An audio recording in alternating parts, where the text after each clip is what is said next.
Decades of history lie on this plot of land in Forest, Virginia, where the Forest Level Baptist congregation has worshiped for 152 years. Now, the sanctuary that exploded last December was the second building to sit on this land, but according to Pastor Marson Wilson, it will not be the last.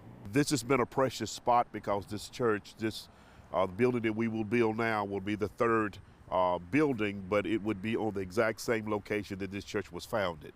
So we consider it to be sacred ground.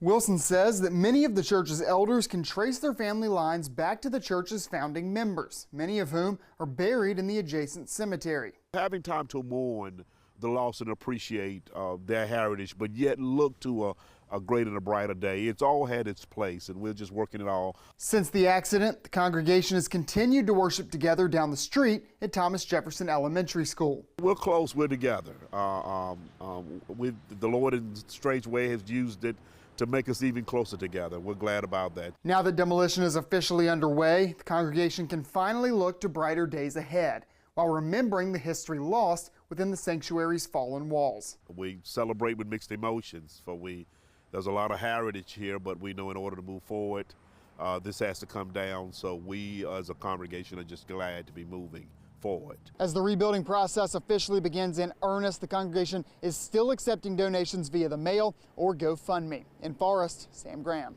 WFXR News.